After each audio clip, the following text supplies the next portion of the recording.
the Great Britain track team in the Olympics of 1924. The setting scene was the Church of St. Mary's on the Strand in London. Tonight, we are also in a magnificent church, and to paraphrase the remarks of that London gathering, I would say that we are gathered here tonight to honor the graduating class of 1986. We honor these young women and men who have hope in their hearts and wings on their heels.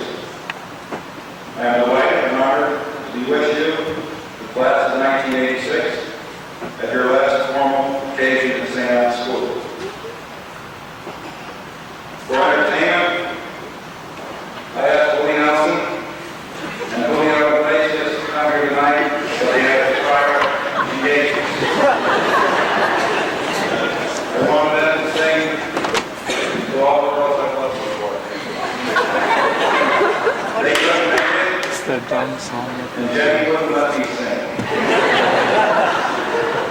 However, to all the girls and boys who travel in and out my door, I dedicate the speech.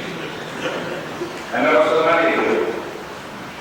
There are 4 ridiculous phony faces on page 108 of your yearbook, known to you as Morenus, Janice, Enos, and Liz Bob.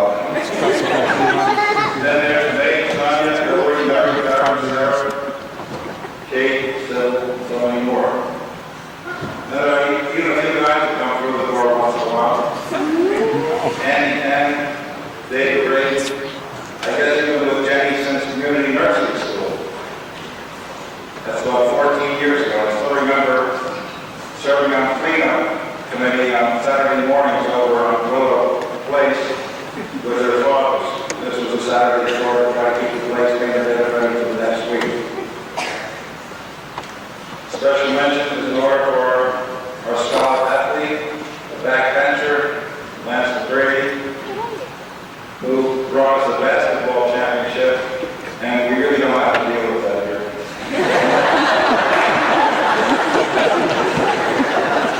So I must thank him for the help that he gave me. He spoke to assembly prior to our dinner at Windows on the World, and he urged the senior class to show up, and when Lance talks, they listen.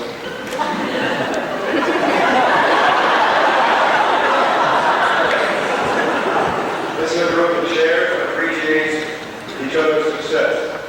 Class and school spirit are always high, a tradition of St. Anne's. Jenny said the other night that she could not have spent 12 years with a better group of peers. I marvel at your individual achievements and collective records. I am extremely impressed. Going back some 36 years to my own high school graduation in 1950, I was absolutely appalled with speeches.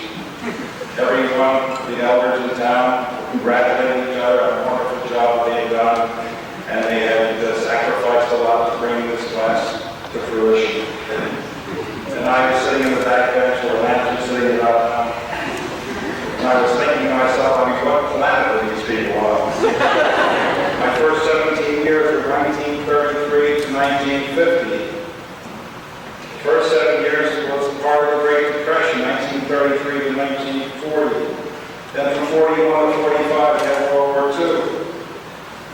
In August of 1945, we had the bombing of Hiroshima and Nagasaki. Then the Cold War began. And then 5 days after we left high school for the last time, the Korean War began. And all this for a graduating class of 165 in 1950, of which 19 went on to or college bound. So I guess that's not bad for me.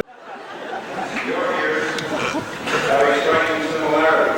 And even if you deal with the ones from 1951 to 68, I would say they're about the same. As Ted Koppel would say, I guess they're just a continuum. And we just can't break the continuum, which is fortunate in some ways, not fortunate in most ways.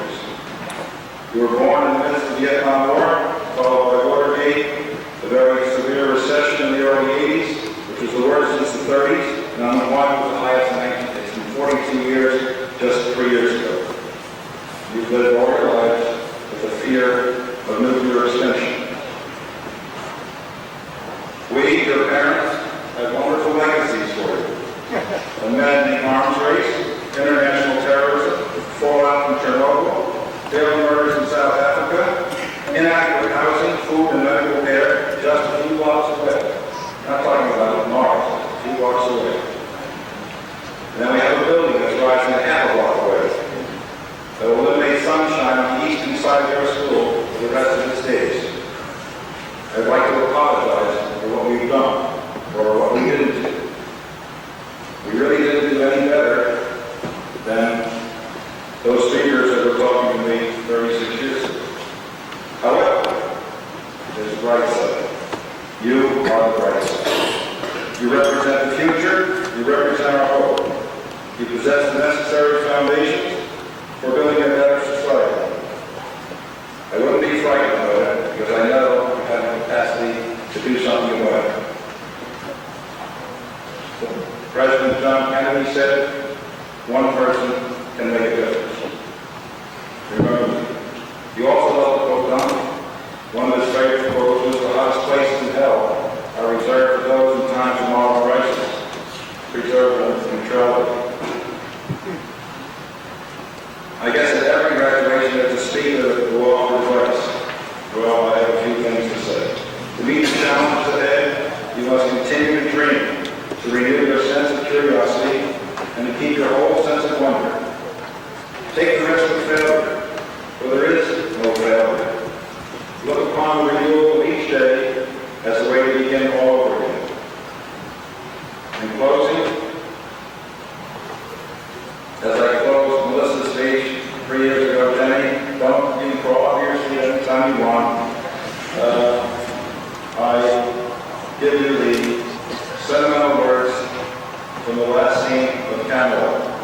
Camelot, if you remember, was a safe, secure haven where many wondrous things happen, sort of like St. Anne's. And I quote, I don't have the resonance of the late Richard Burton, but here goes. Each evening, from December to December, before you drift to sleep on your cot, think back on all the tales that you remember of St. Anne's. Ask every person if he's heard the story, and tell him strong and clear if he has not, that once there was a fleeting list of glory called St. Anne's, where once never rained till after sundown, by 8 a.m. the morning fog had flown.